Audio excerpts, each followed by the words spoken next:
Hey everyone, welcome back. This is part 6 of my SL3 Sorcerer playthrough. We left off last time. I had just turned in the Lord Vessel and opened a path to the 4 Lords. As you notice, I got these rings around my feet right now. I failed to mention in the last video that one of the places I stopped by after Anor Londo was Seath Fortress again. The first time I went through it, I failed to get the Slumbering Dragoncrest ring, the Hush spell, and the Black Sorcerer set. So I ran back by and grabbed those real quick.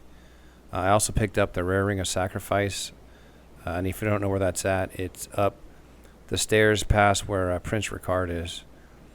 Anyway, I went ahead and got it. I wasn't sure if it was going to work very well, but I figured I might as well try.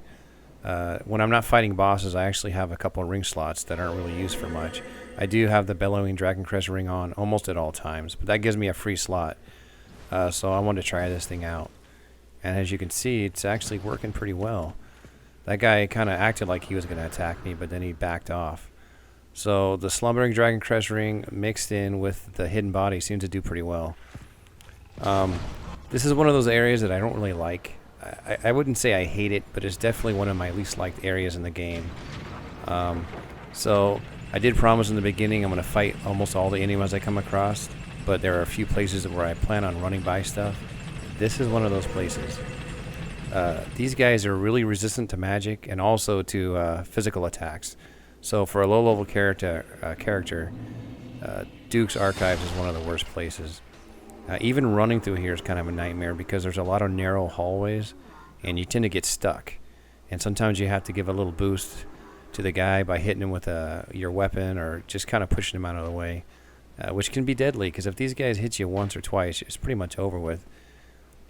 They're basically dreglings with crystal armor all over them and crystal weapons, but they do a lot of damage. So I made it past the first area pretty much unhindered. This guy I was a little worried about at first. I wasn't sure how I was going to take him down, but I went with the standard Hornet Ring and Riposte. Seemed to do the job. I'm actually surprised at how much damage this little +5 fire dagger is doing. It doesn't do much damage normally, but with a backstab or Riposte combined with the Hornet Ring, it does fairly well. Take care of this lizard guy real quick. I'm getting all these chunks and Titanites that I'm probably never going to use, but I might as well get them anyway. You'll notice I'm putting on the Rare Ring of Sacrifice. I'm sure most of you guys already know this, but it saves you from losing your souls, and you won't even have to die. The Rare Ring, I think the only difference is between the normal ring is that if you get cursed, it gets rid of the curse as well. But one of the benefits to a low-level playthrough is you don't have enough health to actually ever get cursed. You tend to die before the curse happens, at least when it comes to Seath. So now the fun part. Running down past these, I think they're called Picasses. These guys aren't that tough, but with a dagger and spells, I wasn't feeling very confident about it, so I decided to go ahead and run through it, at least attempt it. But what I noticed playing through this game using Hidden Body a lot is that some enemies aren't fooled by it. Even with the Dragoncrest ring, the Slumbering I should say, and Hidden Body, some of the enemies simply don't fall for it. Picasses are one of them. One of the other ones are Channelers don't, and I think there's a few other ones. It tends to be almost anything that can cast magic tends to not fall for it. And as you can see, I'm getting extremely lucky here. I don't know if it was my dodge timing or I just had a lot of luck, but somehow I was able to get by those guys. They're really not that tough, but if they grab me, I'm pretty much dead in one hit. And I'm not sure how I made it through there safely, but I did. These guys are being really aggressive. In fact, they're more aggressive right now than I think I've seen them on any of my other runs. Normally I run through here, I have a +5 lightning weapon by now, or something equivalent, and you can pretty much take him out with just a running attack. But with my dagger, I knew it wasn't going to happen. It would have been far more dangerous to actually try to fight him. And that didn't work out too well. These guys, my goal usually is just to run by and grab the ring out of the chest. I'm not the ring, the key. But sometimes I take a hit doing that, and one hit from these guys might be enough to put me over the edge. So I thought about killing these guys, but then I realized I forgot to put my Hornet Ring on. So I was thinking that guy was dead, but then I realized he's not. So without the Hornet Ring, I can't rely on just doing one riposte with these guys. So I'm kind of deciding here what I should do. Realizing that my magic isn't doing much damage because it keeps blocking it. So basically at some point I decide here that it's not worth fighting him. I'm going to try to lure him over here and run to the chest and make it run for it. By the way, I can't stand that siren. That's one of the other reasons I hate this area. The siren is so annoying. But I was able to get away from him. One thing I did notice on one of my other playthroughs is if you die before you make it to turn the siren off, the siren actually turns off on its own. So if you really wanted to, you could simply have these snake guys kill you right away when you run out of the cell, instantly come back out, pick up your bloodstain, and then run down there, and the Picassos won't be there. So it's almost an easier way to do it, but I'm trying to not die as much as possible, so I wanted to do it the real way. I'm not quite sure why I did hidden body there, because those guys come up the ladder anyway, but I think it's just force of habit. So I'm going to pick up the white seance ring here. I'm not sure if I'll ever use it, but having an extra spell slot might be worth it. I figure at some of the bosses I might be running low on ammo, especially by the time I get there, so I thought it might be good to have. I doubt I'll use the maiden gear, but that ring could come in handy. And you notice I kind of fast forwarded a little bit there. You've seen me climb the stairs once. That's enough. And this guy almost gets a shot off on me, but I got out of there just in time. So it's one more mad dash to the bonfire. As you can see, the hidden body and the ring combo works really well against the other enemies, but as I said, that guy doesn't really care. He sees me anyway. But the crystal dragling guys, they have no clue. Oh, until I turn visible like that. And you're going to see what I mean about the narrow hallways. So I have to at least hit this guy one time to get past him. And this guy decided to sneak up with me. And at this point, I'm thinking he's far enough away, I don't got to worry. But the instant I turned my back, bam, that was like a Superman jump.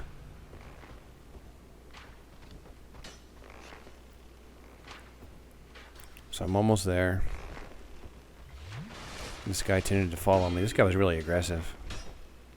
So I figured I'd just parry him and put him out of his misery.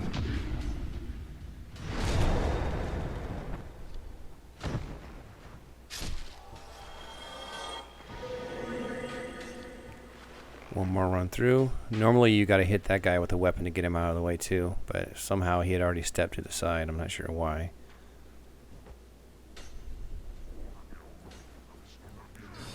And if I would have went up the stairs, I could have got great, what's it called?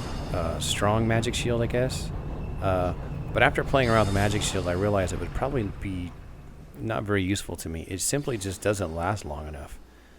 I mean, I cast it and I swear it seems like it's gone in 20 seconds. Apparently it's supposed to last 30, but it doesn't even seem like it lasts that long to me. So I figured it would not be worth one of my precious 3 attunement slots. So I was able to make it alive. But you're going to notice here that after the fade of the bonfire, I'm going to be hollow with no souls. Basically what happened is my first run to the boss just wasn't video worthy. I ran halfway to the crystal cave before realizing I didn't change my spell slots. And then knowing that Seath is extremely magic resistant, I was going to have to find a way to fight him in hyper mode. So on the way to the boss, I had to figure out a safe way to even get into hyper mode. So I spent about 10 minutes playing around the level, trying to figure out the quickest way to do it. And as you saw, I put on the Dusk Crown ring, which automatically knocked my hit points down to half. So that's a quick way to get you near hyper mode. And then I found another way up here shortly to get all the way in there. Normally I'll show you my first trip to a boss, even if it ends up killing me.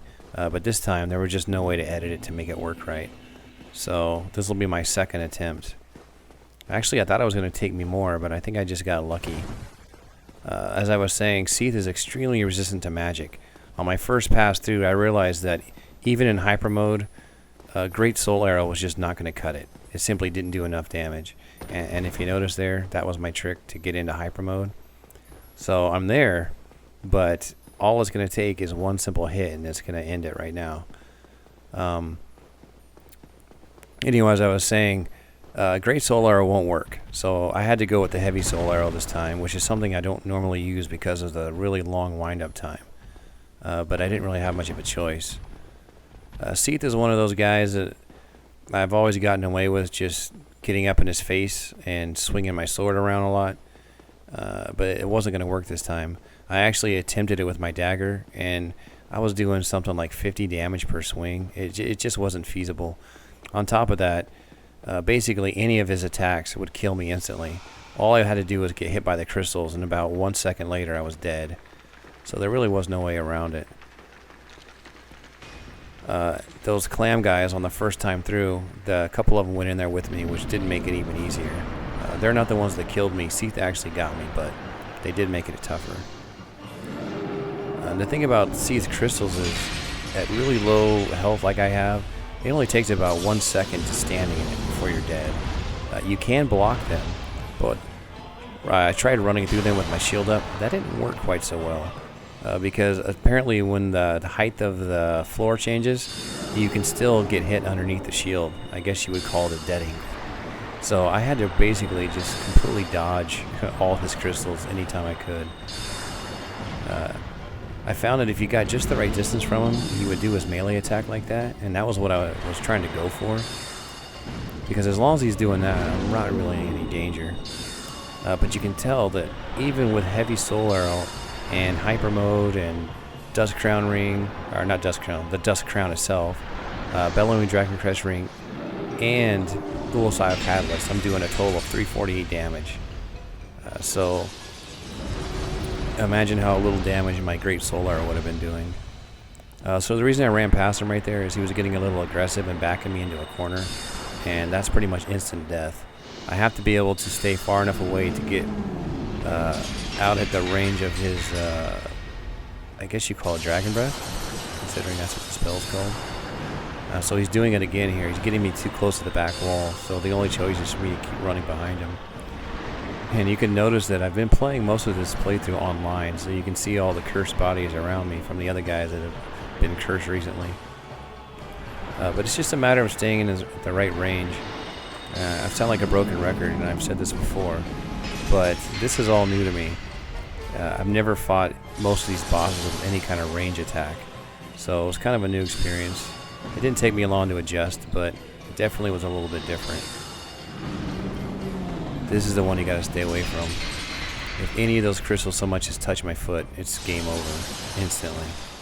So I had to be really, really cautious. But the good thing is, as long as you can read his attacks, he's not that hard to dodge.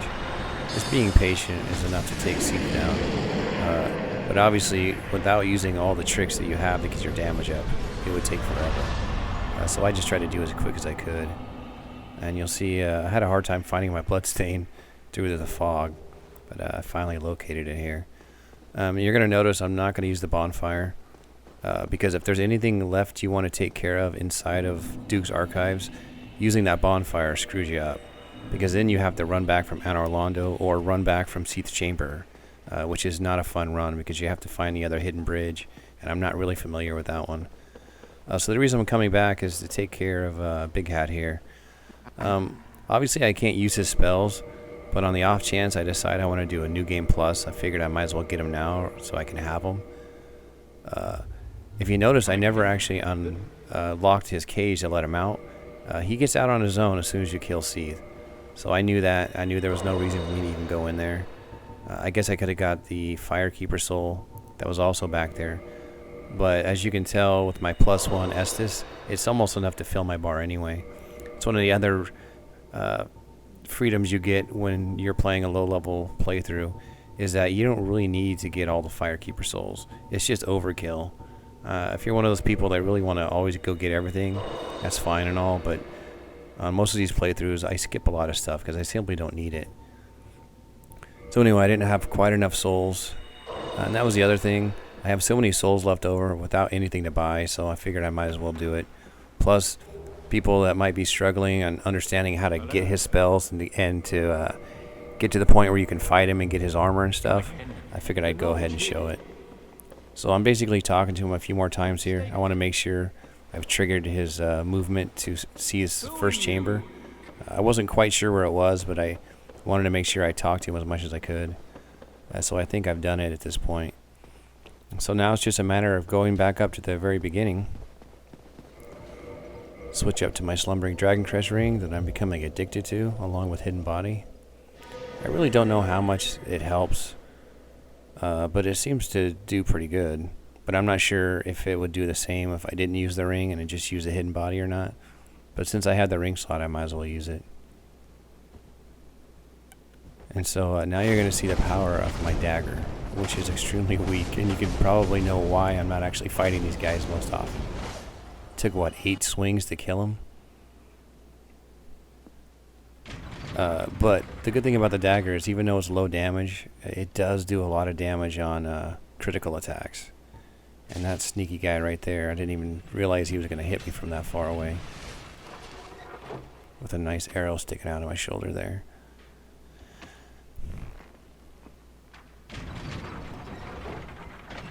We'll fast forward here a little bit. So, I've always thought it was funny as you come in here and you fight against Big Hat and he's naked.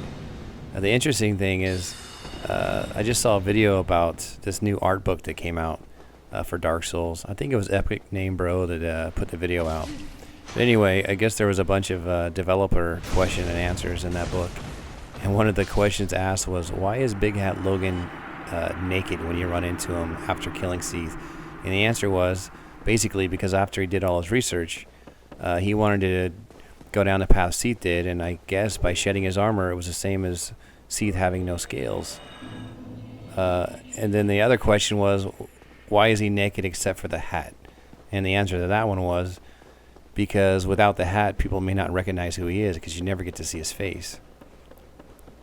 So anyway, I took care of him. I didn't want to fight magic versus magic against Big Hat, considering he has the crystal spells. So I went ahead and just backstabbed him real quick. And now I got all his armor. And this is pretty much the end of this video. So if you've noticed, this video is a little bit shorter than the other ones. And it's because I decided to break each of the final 4 Lord fights into its own video. So next time I'll be taking on Bed of Chaos and going through the entire demon run. So that video should be a little bit longer. Until then.